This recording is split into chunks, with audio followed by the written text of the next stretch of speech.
दशरथ जी ने कहा अब मेरा अंत आ गया। अच्छा हुआ था जो मुझे उन तपस्वी अंधों ने श्राप दे दिया था, नहीं मैं आज जी कर क्या करता। रानियों ने कहा श्राप किसने दिया था? बोले एक बार मैं शिकार खेलने गया तो वहां मैंने देखा कि कोई पानी पी रहा है, मैंने बाण मारा, वहां कोई जानवर नहीं था, वहां श्रवण कुमार थे और श्रवण कुमार की छाती पे बाण लग गया। श्रवण कुमार ने कहा मेरे अंधे माता पिता रो रहे हैं, प्यास से तड़प रहे हैं, मैं पानी का घड़ा लेकर गया और जब उनके माता पिता को दिया उन्होंने समझ लिया कि ये मेरा पुत्र नहीं है, कौन हो दुष्ट तुम? तब उन्होंने कहा दशरथ जी ने महाराज क्षमा करो, मेरे हाथ से आपके पुत्र की मृत्यु हो गई है। तड़प तड़प करके मां ने प्राण त्याग दिया, श्रवण की मां ने, और उस पिता ने श्राप दे दिया, श्रवण के पिता ने, अंधे ने। दशरथ जैसे हम अपने पुत्र के लिए तड़प तड़प कर प्राण त्याग रहे हैं, तुम भी अपने पुत्रों के लिए तड़प तड़प करके मर जाओगे। दशरथ जी को याद आ गया अपना श्राप। राम राम हा राम कही, राम राम कही राम, तनु परिहरि रघुवर बिरह, राउ गयऊं सुरधाम। राम राम कहते हुए दशरथ जी के प्राण निकल गए, प्राण निकल गए, अचेत होकर के गिर पड़े। जियन मरण फल दशरथ पावा, अंड अनेक अमल जसु छावा। आज जीने और मरने का फल गोस्वामी जी लिख रहे हैं, आज दशरथ जी ने ये फल पाया। राम राम कहते हुए दशरथ जी ने प्राण त्याग दिए। राम तुम्हारे बिना भी क्या जीना। राम जी का चिंतन करते करते देखो तो सही, हम लोग जिंदा रह लेते हैं पर दशरथ जी राम के बिना एक क्षण जीवित ना रह पाए। सारी रानियां रोने लग गईं। बिल पही बिकल दास अरुदासी, दास दासी नगर में घर घर में लोग रोने लग गए। ऐसा राजा चला गया, ऐसा धर्मात्मा राजा चला गया। तब गुरु वशिष्ठ जी ने आकर सबको समझाया, दुख कम किया। एक नाव मंगाई, नाव में तेल भरा, तेल भरकर दशरथ जी का शरीर उसमें रख दिया ताकि उनकी बॉडी शरीर खराब ना हो। और तुरंत श्री वशिष्ठ जी महाराज ने भरत और शत्रुघ्न को ननिहाल अपने सैनिकों को कहा, जाओ वायु के वेग से जाना और कुछ भी पूछे भरत तो कुछ बताना मत, बस ये कहना गुरुदेव ने बुलाया है। ननिहाल रथ पहुंचा और भरत जी को अपशगुन काफी दिन से हो रहे थे। अयोध्या से लोग आए, गुरु की आज्ञा है जल्दी चलना है। जैसे थे भरत जी वैसे ही रथ पर बैठे, ये नहीं कि समय लगाएं तैयारी में। शत्रुघ्न और भरत जी चले, वायु के वेग से रथ अयोध्या आया और जब अयोध्या आया तो सारी अयोध्या वीरान हो चुकी थी। कोई कहीं खुशी नजर नहीं आई। किसी के द्वार पर ना तो जलता हुआ दिया नजर आया, ना तो घर के द्वार पर आंगन पर तुलसी लगी थी, वो तुलसी भी बेचारी मुरझाई हुई सी थी।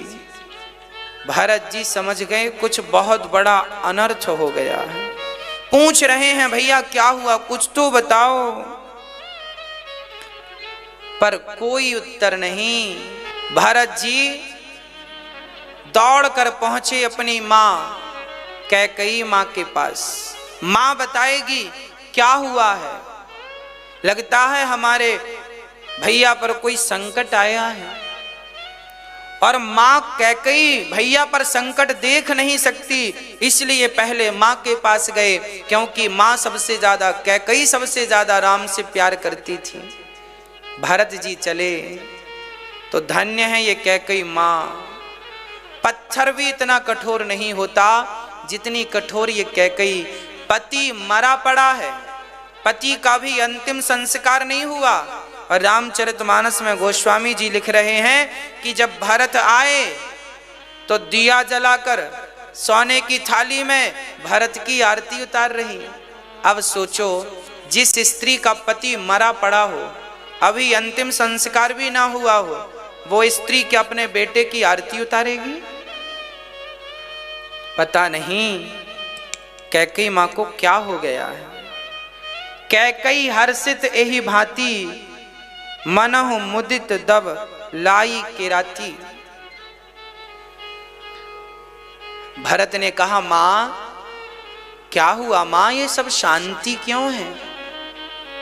तब कैकई ने कहा, बेटा भरत, मैंने कुछ बात संभाली थी, तात बात में सकल सवारी, मैंने सारी बात बना ली। अच्छा, क्या बात बना ली मां आपने? बीच बिगाड़ूं, विधाता ने बिगाड़ा। क्या बिगाड़ दिया विधाता ने? बोले, राऊ तुम्हारे पिता दशरथ जी बीच में ही उनके प्राणांत हो गया। दशरथ जी के मरने की खबर कैकई ऐसे सुना रही है जैसे कोई उत्सव सुना रही हो। अब तो भरत की आंखों से आंसू गिरने लगे। मां, पिताजी नहीं रहे ना पुत्र। अब तो भरत जी रोने लगे, हे पिताजी, मैं कितना अभागा हूं, आपने प्राण त्यागे और मैं आपके पास नहीं था। क्या हो गया मां, कैसे पिता ने प्राण त्याग दिए? तब कैकई ने कहा, बेटा मैंने राम को वनवास भेज दिया है 14 साल के लिए। तुझे राजा बनाना है, मेरी ये बूढ़ी आंखें तरस रही हैं, तुझे राजगद्दी पर देखना चाहती हूं, इसलिए मैंने सारी बात संभाल ली। कैकई मां ऐसे कहती जा रही हैं, ऐसी कहती जा रही हैं जैसे इन्हें कोई दुख ही ना हो। व्यक्ति की खोपड़ी में जब लोभ बैठता है ना, तो लोभ पत्थर से भी कठोर कर देता है। भरत जी सिसक सिसक कर रोने लगे। मां, क्या कह रही हो? राम वनवास चले गए? हाँ। पिताजी परम धाम चले गए? हाँ। अब तो भरत जी रोने लगे।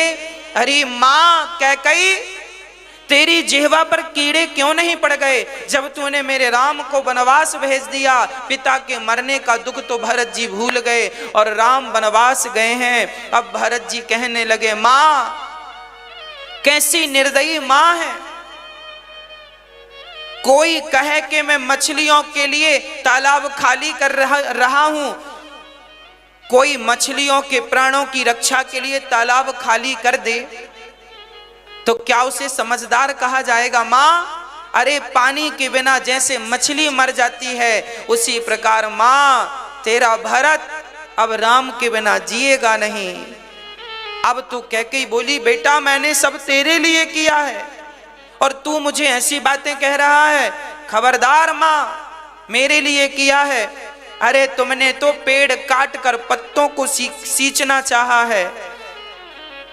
भरत जी गहरी गहरी सांसें भरते हुए कहने लगे, कैकई मुझे अपना मुंह मत दिखाना, आज के बाद मैं तुझे मां कहकर नहीं बुलाऊंगा, मां कहने की अधिकारी नहीं है। जो भरत जी ने ये बातें कही, कैकई के अंदर से भरत के राज सिंहासन का भूत उतर गया। उसी क्षण शत्रुघ्न जी आए और वहां सिंगार करके खड़ी थी कैकई की दासी मंथरा। भारत जी खड़े हैं। शत्रुघ्न जी अब समझ गए कि यहां बातों से काम नहीं बनेगा, तो शत्रुघ्न जी ने मंथरा को लातें जमानी शुरू कर दी। एक लात मारा तो गई दीवार से मंथरा टकराई और उसके सारे दांत बाहर आ गए।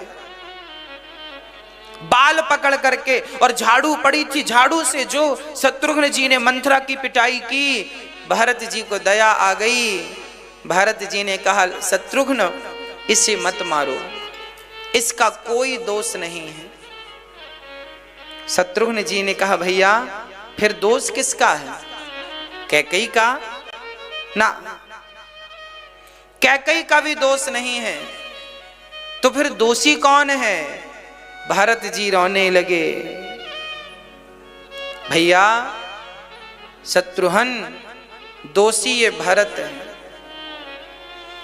यदि मेरा जन्म ना हुआ होता तो मां के अंदर ये लोभ ना जागा होता, और लोभ ना जागा होता तो आज राम वनवास ना गए होते। भरत जी जोर जोर से रोने लगे। भरत जी रोए और रोते रोते रोते रोते माँ कौशल्या के पास चले गए।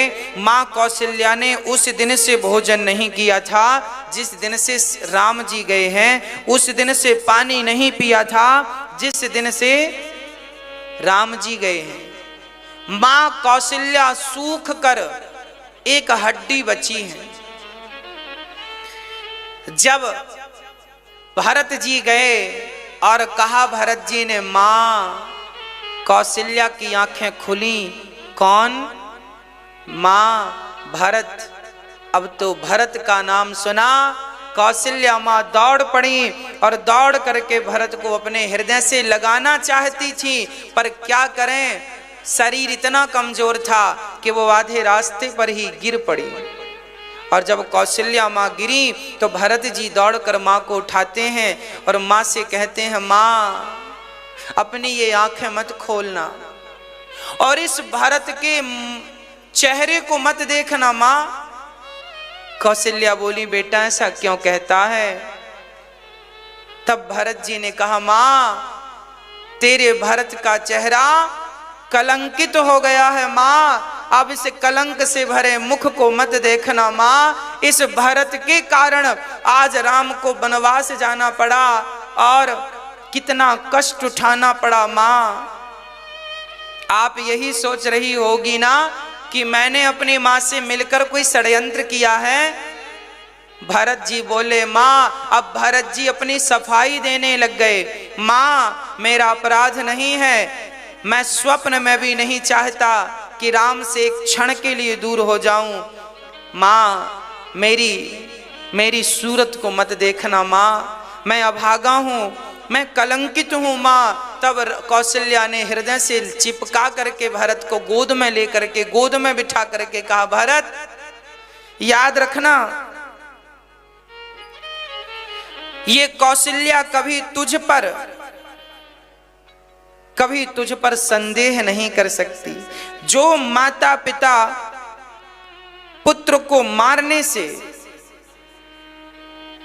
जो पाप, भरत जी कह रहे हैं, मां जो पाप माता पिता को मारने से लगता है, जो पाप गौशाला में आग लगा देने से लगता है, वो सारा पाप मुझ भरत को लग जाए। माँ मैं सबसे बड़ा अभागा हूँ, मुझे सारा पाप लग जाए, जितना भी संसार का पाप है सब मुझे लग जाए, गौ हत्या का पाप मुझे लग जाए। बेटा भरत ये पाप क्यों लेना चाहता है? माँ भरत जी ने कहा, माँ संसार के सारे पाप मैं सह लूंगा, पर राम के वनवास का ये पाप जो मेरे कलंक लगा है ये मैं सहन नहीं कर पाऊंगा। माँ भरत जी को उठाकर गोद में लेकर पुचकारने लगी, चुम्बन करने लगी। बेटा मैं कभी तेरे बारे में ऐसा नहीं सोच सकती पुत्र। तब तक गुरुजन आ गए। गुरुजी ने भरत को उठाया, संभाला, कहा बेटा समय हो रहा है, चलो पिता की क्रिया करो। चंदन की लकड़ियों की चिता बनाई गई, दशरथ जी का शरीर निकाल के रखा गया और वो चिता का वर्णन गोस्वामी जी करते हैं, ऐसी चिता बनाई गई मानो स्वर्ग की सीढ़ियां हो। आग लगाई भरत जी ने, दशरथ जी का शरीर पंच तत्वों में मिल गया। भरत जी ने उनकी सारी क्रिया की, 13 ब्राह्मणों का भोज, इतना दान पुण्य पिता के नाम से किया, जो भी एक पुत्र को करना चाहिए वो सारे कर्तव्य श्री भरत जी ने पूरे किए। अब जब सब हो गया, पिता का संस्कार इत्यादि, तब एक सभा लगी। उस सभा में गुरु वशिष्ठ जी बैठे और भरत जी को बुलाया गया। भरत जी आप बैठो, सुनो भरत, पिता की आज्ञा तुम्हारे भाई राम ने मानी और वो 14 साल के लिए वनवास चले गए। अब उनकी एक आज्ञा और है जो तुम मान लो। भरत जी ने कहा गुरुजी कौन सी आज्ञा, कौन सी आज्ञा? तब वशिष्ठ जी ने कहा कि तुम राजा बन जाओ। ये कहते हुए भरत जी रोने लगे, मेरे पिता चले गए, मेरे भाई वनवास चले गए, अब मैं राजा बनूं। तब वशिष्ठ जी समझाते हैं, सुनहु भरत भावी प्रबल, बिलख कहूँ मुनिनाथ, हानि लाभ जीवन मरण, जस अप जस विधि। हाँ, भरत को समझाते समझाते गुरु वशिष्ठ जी रोने लग गए। सोना हूं भरत भावी प्रबल, बिलख बिलख बिलख कर, बिलख कहाँ हूं मुनिनाथ। भरत जी को समझाते हुए रोने लगे वशिष्ठ जी। गुरुदेव, मुझ अधम नीच को आप कह रहे हैं राजा बन जाओ। भरत जी चुपचाप बैठे हैं। गुरु वशिष्ठ जी समझा रहे हैं, तुम इतना सोच ना करो। सोचिए विप्र जो वेद विहीना, सोचिए नृपति जो नीति न जाना, सोचिए शूद्र विप्र अवमानी, सोचिए पुनि पति वंचक नारी। जो नारी अपने पति का त्याग करके पर पुरुष के संग रहती है वो सोचे, जो राजा प्रजा का पालन नहीं करता वो सोचे, जो ब्राह्मण वेद नहीं पढ़ता समझता नहीं है वो सोचे। आप तो धर्मात्मा हो भरत, आप क्यों सोच रहे हो? भरत जी ने कहा गुरुदेव, मुझे राजा बनाएंगे ना तो ये पृथ्वी रसातल में चली जाएगी। गुरु वशिष्ठ जी ने कहा क्यों चली जाएगी रसातल में? तब भरत जी ने कहा कि गुरुदेव, वशिष्ठ जी ने कहा रावण जैसा पापी राजा बना तो पृथ्वी रसातल में नहीं गई, हिरण्याक्ष हिरण्यकश्यपु जैसे पापी राजा बने तो पृथ्वी रसातल पे नहीं गई, तुम जैसा धर्मात्मा भरत राजा बन जाएगा तो क्या पृथ्वी रसातल में चली जाएगी? भरत जी ने कहा हाँ चली जाएगी। क्यों चली जाएगी? तब कहा सुनो गुरुदेव, अरे हिरण्याक्ष हिरण्यकश्यपु तो राक्षस थे, रावण कुंभकर्ण तो राक्षस हैं। अरे राक्षस होकर कोई गलत करे तो बात समझ में आती है कि चलो वो तो राक्षस ही है, पर जब भरत जैसा धर्मात्मा, जब भरत जैसे लोग भी जब पृथ्वी के साथ धर्म के साथ गलत करेंगे तो पृथ्वी तो रसातल में चली ही जाएगी ना। पापी व्यक्ति पाप करे तो समझ में आता है, पर समझदार जानकार व्यक्ति गलत करने लग जाए तो पृथ्वी तो रसातल में चली जाएगी। सामान्य व्यक्ति चोरी करे तो समझ में आता है, पर हम चोरी करने लग जाएं तो पृथ्वी रसातल में चली जाएगी। आप जैसे धर्मात्मा लोग चोरी करने लग जाएं, असत्य बोलने लग जाएं, तो ये बताओ पृथ्वी फिर किसके बल पर रहेगी? ये तो बताओ। अभी पृथ्वी टिकी है तो केवल सत्यवादियों के, धर्मात्माओं के बल पर टिकी है, और जिनके बल पर टिकी है वह भी जब गलत सोचने और गलत करने लग जाएंगे तो पृथ्वी रसातल नहीं चली जाएगी। मुझे भरत जी ने कहा गुरुदेव, अभी मैं राजा बना नहीं हूं, केवल मेरी मां ने मुझे राजा बनाने का केवल संकल्प लिया है। केवल सोचा है। सोचिए कि जब मुझ जैसे अभागे को राजा बनाने की बात अयोध्या में उठी तो अयोध्या में आग लग गई। अभी मैं राजा बना नहीं, केवल बनाने की बात मेरी माँ ने उठाई तो केवल बात उठने मात्र से मेरे भैया 14 वर्ष के लिए चले गए और पिता परम धाम सिधार गए। सोचो कि मैं अभी राजा बना नहीं हूं तो अयोध्या में इतना अनर्थ हो गया, और यदि धोखे से मैं राजा बन जाऊंगा पिता गुरुदेव तो ये पूरी की पूरी अयोध्या, पूरी पृथ्वी रसातल में चली जाएगी। ये पृथ्वी किसके बल पर टिकेगी इस धरा पर? भरत जी ने कहा, भरत जी की इस बात को, अच्छा सबको क्या लग रहा था कि जैसी मां है वैसे ही बेटा होगा, परंतु जैसे कीचड़ से कमल उत्पन्न होता है आज उसी प्रकार कैकई से भरत उत्पन्न हुए हैं जिसमें कीचड़ की एक बूंद नहीं है। अर्थात गंदे विचार कैकई मां के और पवित्र विचार भरत के, एक कीचड़ की तरह और एक कमल की तरह। भरत जी ने कहा मैं सुबह अपने राम को लेने जाऊंगा, राम का दर्शन करने जाऊंगा। मैं कहूंगा कि भैया आप चलो, अयोध्या के राजा आप बनो, उनके बदले मुझे जिंदगी भर यदि मुझे बिताना पड़ा तो मैं वनवास में बिता लूंगा। भरत जी महाराज की सब जय जयकार करने लगे। वाह भरत, धन्य है आप। अब तो सुबह हुई, तैयारियां चालू हुई, भरत जी चल रहे हैं राम से मिलने के लिए। पर भरत जी ने सीधे कह दिया है हम कैकई को नहीं ले जाएंगे। जब कौशल्या मां ने सुना कि भरत ने कहा है कैकई नहीं जाएंगी तो कौशल्या ने भरत को बुलाया, बेटा भरत, हाँ मां तू कैकई को नहीं ले जाएगा? ना मां, अभागिन को नहीं ले जाऊंगा, इसके कारण तो आग लगी है।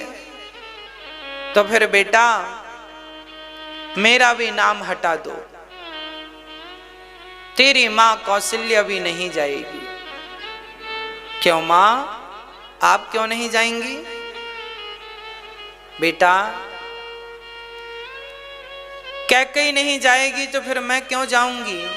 क्योंकि राम मेरा दूध थोड़ी पीता था, राम तो कैकई का दूध पीता था ना। राम पूछेगा मेरी मां नहीं आई, कैकई नहीं आई, तो क्या जवाब दोगे? भरत धर्म संकट में पड़ गए। धन्य है मां, धन्य है एक मां, ये है कौशल्या जो कैकई का भी पक्ष ले रही है, जिसने बड़ी निर्दयता से इनके बच्चे को वनवास भेज दिया। आज वह कौशल्या कैकई का पक्ष ले रही है। देखो तो जहां एक दूसरे से इतना प्रेम हो उसी नगरी को अयोध्या कहते हैं। ये कथाएं हृदय को परिवर्तित करने वाली हैं। भरत जी बोले ठीक है मां, यदि आपकी आज्ञा है तो ये भरत आपकी आज्ञा कैसे टाल सकता है। भरत तैयारी करने लगे जाने की। तभी भरत जी कुछ योग्य लोगों को बुलाकर अयोध्या की रखवाली के लिए लगाते हैं कि हम सब चले गए और किसी ने अयोध्या पर आक्रमण कर दिया तो किसी ने भरत से कहा कि जब तुम राम को ही राजा बनाना चाहते हो तो फिर यहाँ की चिंता क्यों है? तब भरत जी ने कहा देखो ये राज्य हमारा नहीं है पर हमारे राम का तो है, राम का है, इसलिए राम के राज्य में कोई गलती ना हो, गलत ना हो। राम ने हमें जो जिम्मेदारी सौंप रखी है 14 साल बाद जब उन्हें हम राजा बनाए तो सही सलामत उन्हें राज्य मिले, सिंहासन मिले, संपत्ति सब रघुपति के आही। जो विनु जतन चलऊं तजी ताही, सारी संपत्ति रघुनाथ की है। देखिए जरा, भरत जी अयोध्या में रहते जरूर हैं, पर अयोध्या की हर संपत्ति को वो अपनी ना मानकर रघुनाथ जी की मानते हैं। कितनी बढ़िया बात है। भरत जी देख रेख बराबर करते हैं, पर विचार यह है कि ये संपत्ति रघुनाथ जी की है, भगवान की है। बस भक्तों, ये छोटी सी बात आप समझ लो। आप भी अपने घर परिवार में रहो, आनंद से रहो, पर इस विश्वास से, इस विचार से रहो कि यहां पर जो भी है वो मेरा नहीं है, वो रघुनाथ जी का। घर, पत्नी, पति, बेटा, बेटी, यहां तक कि ये शरीर भी, इस शरीर पर भी क्या आपका अधिकार है? है नहीं, पर लोगों ने मान रखा है। और धन्य है भरत जी जो ये हमें सिखा रहे हैं कि अधिकार किसी पर नहीं है, अधिकार है तो केवल राम के चरणों पर। भरत जी योग्य लोगों को अयोध्या की जिम्मेदारी देकर चित्रकूट की यात्रा में चल पड़े। सारी रानियां रथ पर चढ़कर जा रही हैं, लोग नगर से बच्चे बूढ़े सब जा रहे हैं, सारा नगर चल पड़ा राम से मिलने के लिए। नगर खाली हो गया। अब क्या हुआ? कोई रथ पर, कोई घोड़े पर, कोई हाथी पर, कोई पालकी पर जा रहा है। भरत जी को लगा मेरे राम जब पैदल गए तो भला मैं क्यों जाऊं रथ पर। भरत जी पैदल चलने लगे।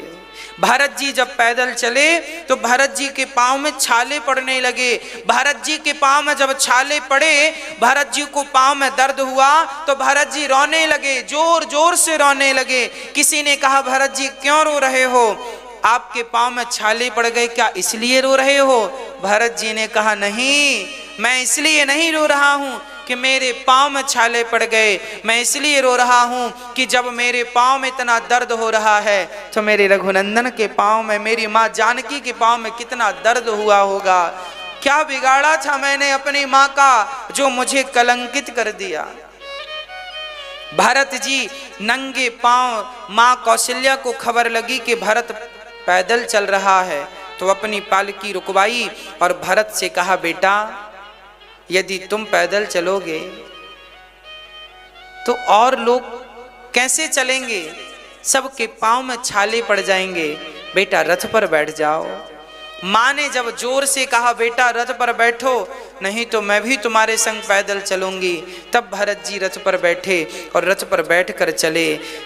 तमसा नदी पर वहां विश्राम हुआ जहां राम का हुआ, और आगे चले तो श्रृंगवीरपुर पहुंचे जहां निषाद राज, अच्छा निषाद राज को सूचना मिली कि भरत आ रहे हैं।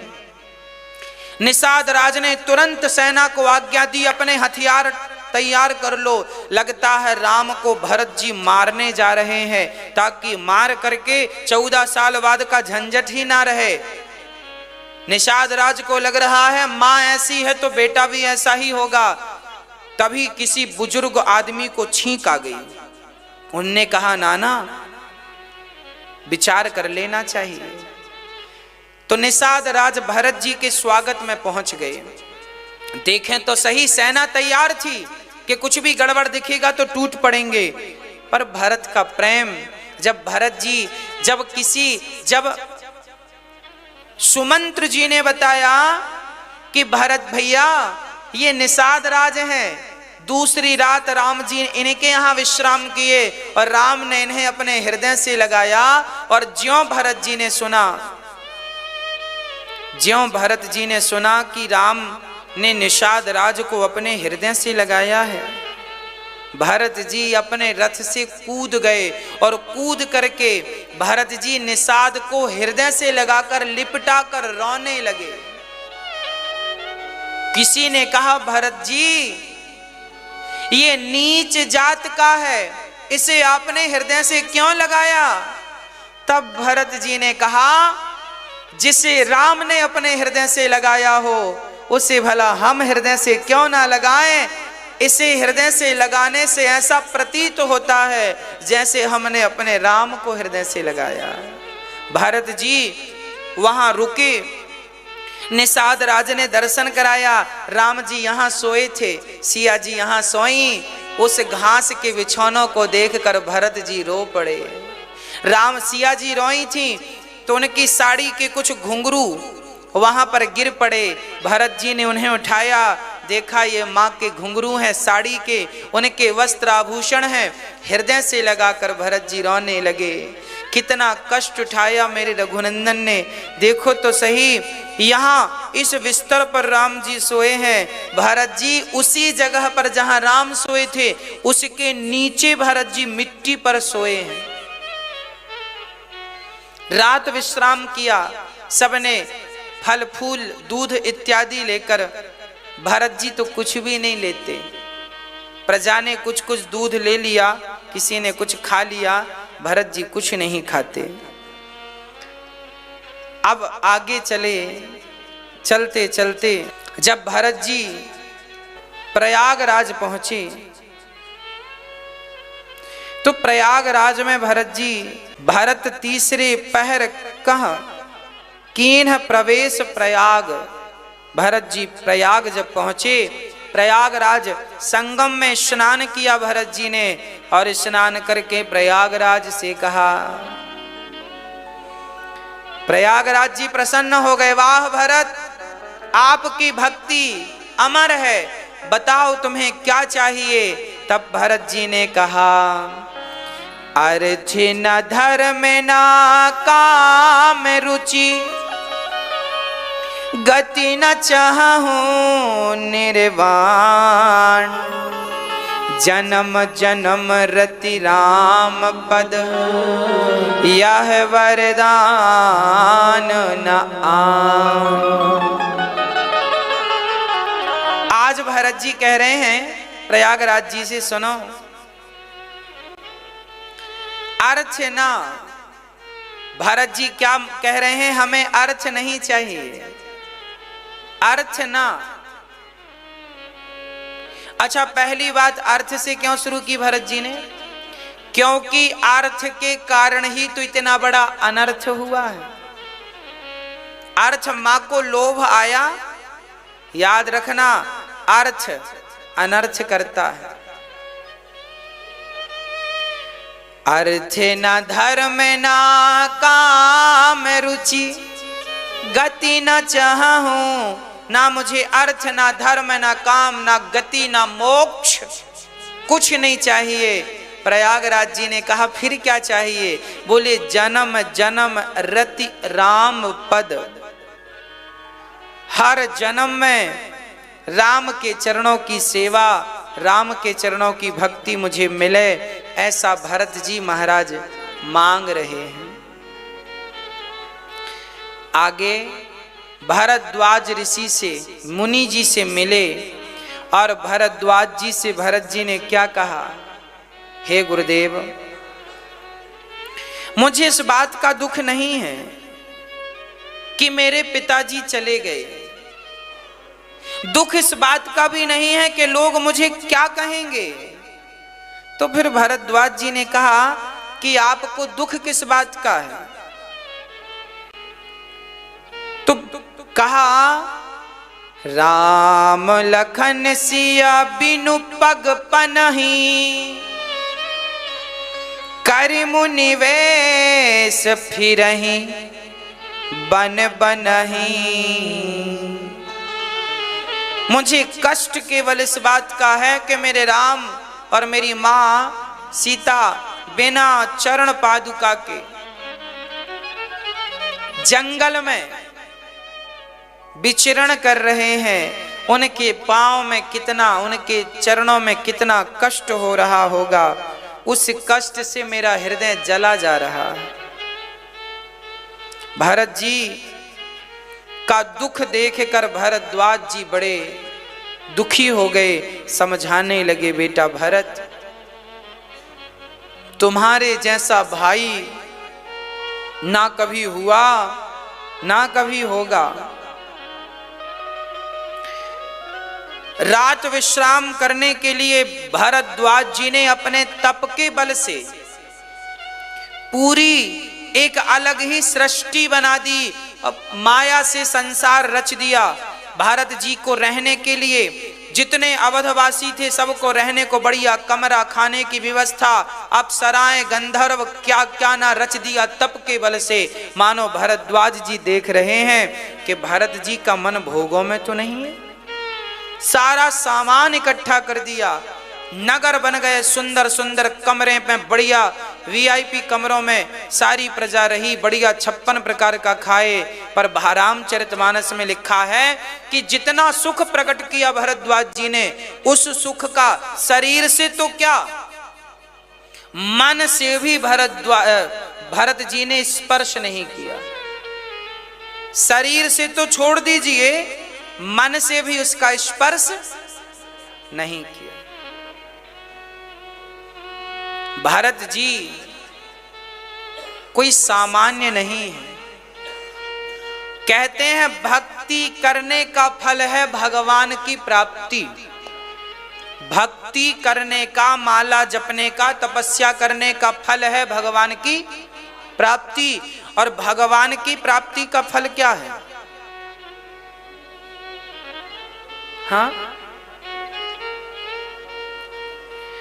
जब भगवान की प्राप्ति कोई कर लेता है तो भगवान की प्राप्ति करने के बाद भगवान उन्हें भरत जैसे भक्तों का स्वयं दर्शन कराते हैं। आओ अब हम इनका दर्शन आपको कराते हैं। भरत जी जैसे भक्त, भक्ति करने से भरत के दर्शन नहीं मिलेंगे। भक्ति करके पहले भगवान को पाओगे, जब भगवान से कहोगे तब भगवान ऐसे भक्तों का, भगवान के दर्शन का फल भरत का दर्शन है ना। भरत का चिंतन राम जी करते हैं। भरत राम का और राम जी जैसे कृष्ण राधा का चिंतन करते हैं और राधा कृष्ण का चिंतन करते हैं। भरत जी जब चले तो बादल भी छाया करते करते भरत जी के संग चल रहे हैं। बादलों ने भरत जी का छाया कर लिया। तब इंद्र की बुद्धि बिगड़ी, बोले यदि भरत के कहने से राम वापस आ गए तो हमारा तो काम बिगड़ जाएगा। उनके गुरु बृहस्पति जी ने समझाया, एक बार तो तुमने आग लगा दी अयोध्या में, अब दोबारा भरत का रास्ता रोकोगे इंद्र तो तुम्हारी खैर नहीं। इंद्र समझ गए, है ना,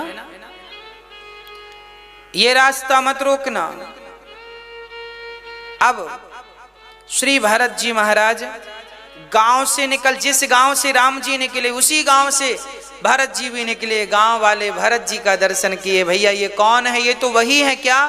फिर वापस आ गए, ना ना ना ये वो नहीं है, इनके संग तो बड़ा समाज है। अब तो गांव के लोग भी कहने लगे, भैया हमने एक बार देखा था उन्हें, फिर देखने का मन है, क्या हम आपके संग चल सकते हैं? भरत जी बोले चलो। गांव के समस्त लोग भरत की टोली में हो गए और भरत जी चल पड़े। गोस्वामी तुलसीदास जी कहते हैं कि हम भी भरत के साथ हैं। गोस्वामी तुलसीदास जी कहते हैं हम राम के साथ नहीं हैं, हम तो भरत के साथ हैं। क्यों? क्योंकि राम के साथ तो सुमंत्र जी थे, राम के साथ तो केवट जी थे, तो केवट और सुमंत्र जैसे राम के साथ होंगे तो राम जी उनको अपने से दूर कर देंगे। राम के संग रहेगा कौन? पर भरत की टोली में सम्मिलित हो जाओगे तो भरत, राम कहीं भी होंगे भरत के लिए तो उपस्थित होंगे। इसलिए भरत की टोली में, भरत के संग, कहते हैं ना कि भक्तों के संग दासानुदासो भवितास्मि भूयः। जब आप भगवान के चरण ना पकड़ सकें तो कोई बात नहीं, उनके चरण पकड़ लीजिए जिनने भगवान के चरण पकड़ रखे हैं। भक्तों के चरण पकड़ोगे तो कल्याण हो जाएगा। भरत जैसे भक्तों के संग सारा समाज लग गया और भरत जैसे भक्त समाज को लेकर कहां पहुंचा देते हैं? राम के पास चल पड़े।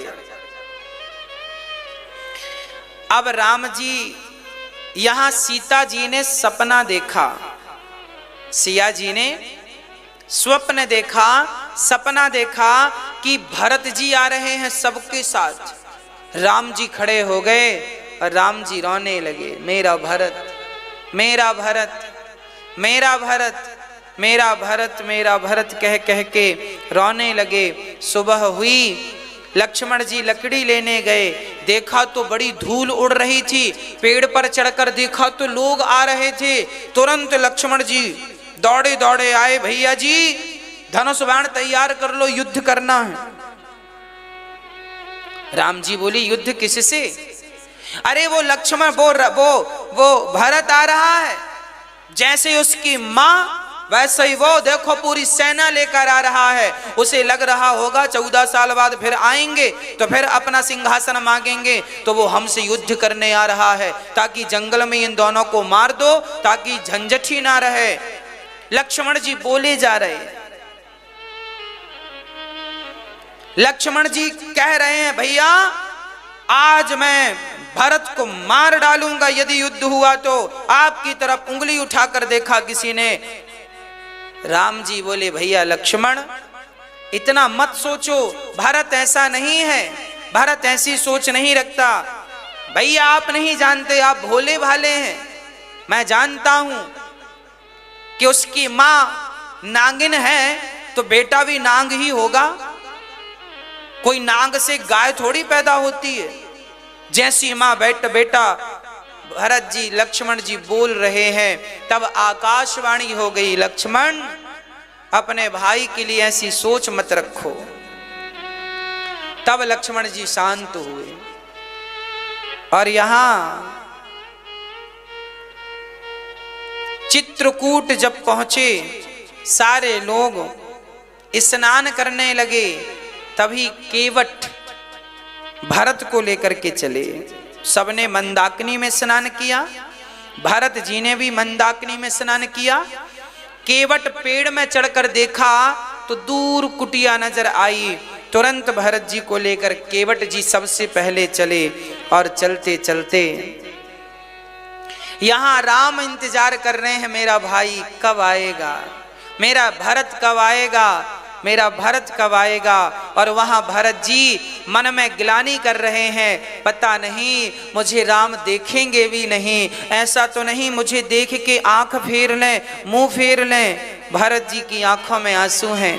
रोते रोते भरत जी सोचे कि मेरे भाई पैदल चल के गए तो मुझे सिर के बल चलकर जाना चाहिए। और सिर के बल वो चलने लगे तो केवट ने रोका, भैया क्या कर रहे हैं, आप चलो ऐसे ही। चलते चलते चलते चलते जब भरत जी ने देखा कि ये घास की झोपड़ी सामने खड़ी बनी है और वहाँ माता सीता खड़ी हैं और आगे की तरफ भगवान श्री राम खड़े हैं, और जैसे राम को देखा भरत जी दौड़ करके पाहि नाथ कहीं पाहि गोसाई भूतल परे लकुट की नाई। भरत जी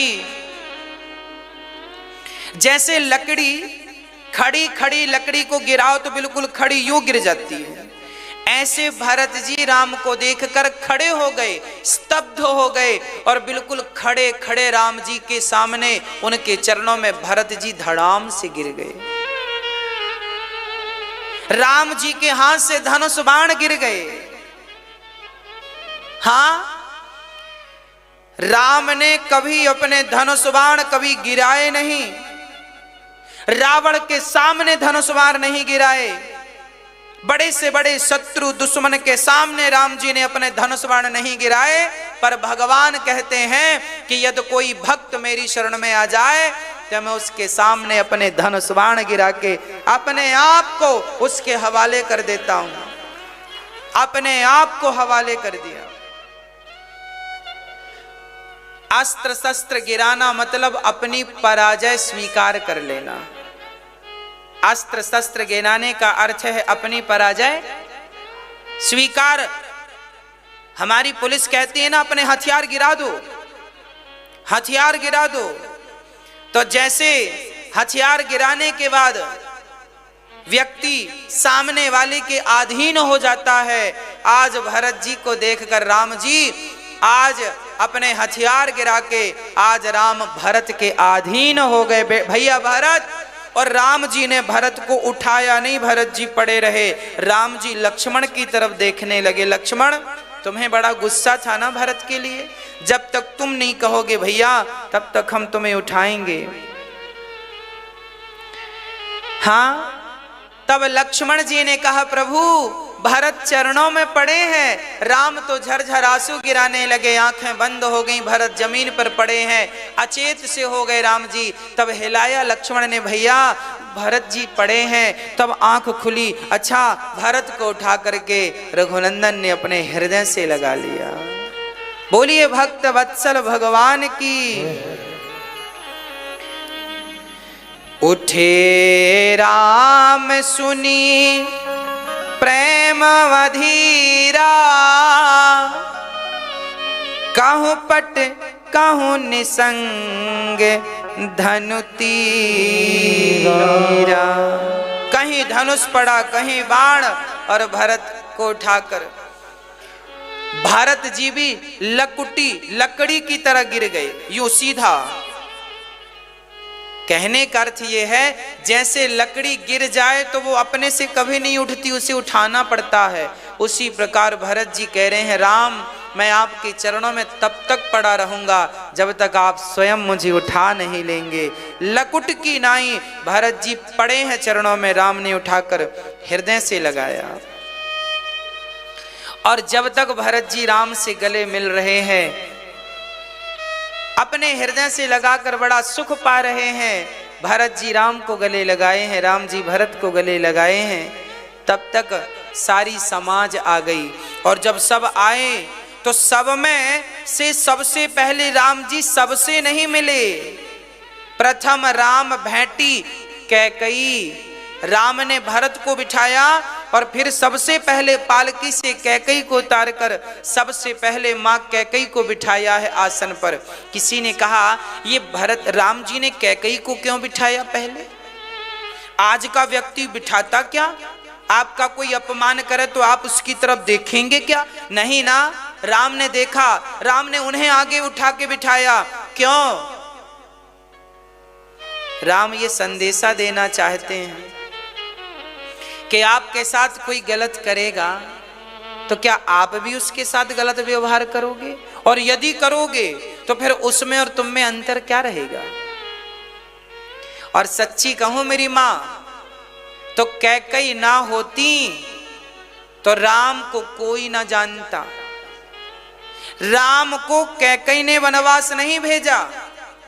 राम जी जब छोटे से थे तो एक बार राम जी माता कैकई के दोनों नयन आंखें मूंद ली ऐसे।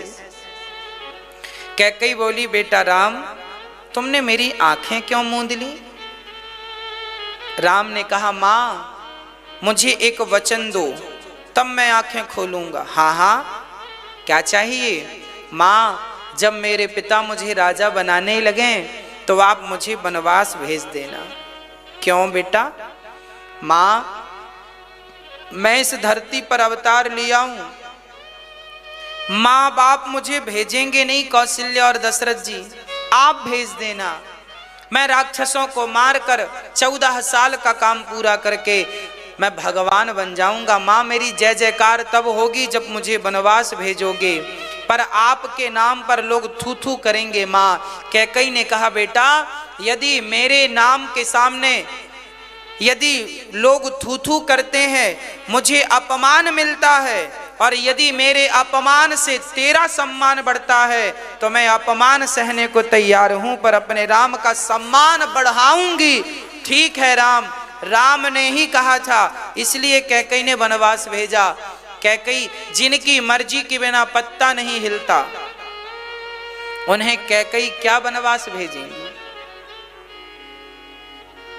इसलिए राम कैकई से कहते हैं, कैकई ने कहा, राम क्या तुम मुझसे नाराज हो?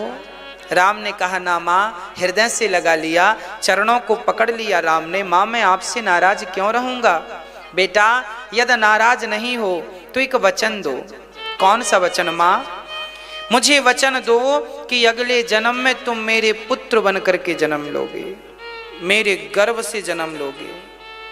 राम ने कहा माँ ठीक है, मैं आपका बेटा बनूंगा, पर मैं आपका दूध नहीं पीऊंगा।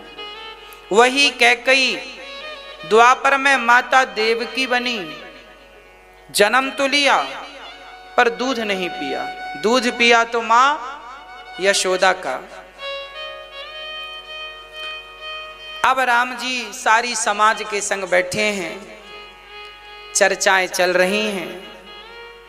भरत जी क्या कह रहे हैं गुरुजन, तभी खबर लगी कि जनक जी भी आए हैं। धन्य है ये चित्रकूट धाम, जहां चलकर केवल भगवान नहीं आते, सारी अयोध्या चलकर के वहीं पहुंच जाती है। जहां राम तह अवध निवासु, अयोध्या कहाँ है? जहां भगवान है वहीं अयोध्या है। इसलिए कहता हूं कि आप अपने हृदय को साफ करके यहाँ राम को बिठाओ। जिस दिन राम हृदय में बैठ जाएंगे उस दिन आप अयोध्या बन जाएंगे, आपका संपूर्ण शरीर अयोध्या हो जाएगा। प्रिय भक्तों, सारा समाज बैठा है। राम सपने में भी अपनी मां का दिल नहीं दुखाते। कैकेयी मां का स्वागत करके कौशल्या मां का स्वागत करते हैं, सुमित्रा मां का स्वागत करते हैं। राम ने उस मां का अपमान नहीं किया जिसने 14 साल का वनवास दिया। आज पूज्य श्री अनिरुद्धाचार्य जी महाराज ने हम सभी लोगों को बहुत ही उत्तम एवं शिक्षाप्रद कथा सुनाई है। आशा करता हूँ कि इस शिक्षाप्रद कथा से हम सभी लोग कुछ न कुछ शिक्षा अवश्य ग्रहण करेंगे और अपने जीवन को सुखी और सात्विक बनाने का प्रयास करेंगे। मित्रों, अगर आपको यह शिक्षाप्रद कथा पसंद आई हो तो वीडियो को लाइक करें और अधिक से अधिक लोगों को शेयर भी करें, जिससे और भी लोग महाराज जी की इस शिक्षाप्रद कथा से शिक्षा लेकर अपने जीवन को सुखी बना सकें। मित्रों, अगर आपने अभी तक हमारे चैनल को सब्सक्राइब नहीं किया है तो हमारे चैनल को तुरंत सब्सक्राइब भी कर लें, जिससे आपको नोटिफिकेशन के माध्यम से महाराज जी के शिक्षाप्रद कथा तुरंत प्राप्त हो सकें। मित्रों, तो कल फिर किसी शिक्षाप्रद कथा के साथ आप लोगों के समक्ष प्रस्तुत होंगे। तब तक के लिए जय श्री राधे।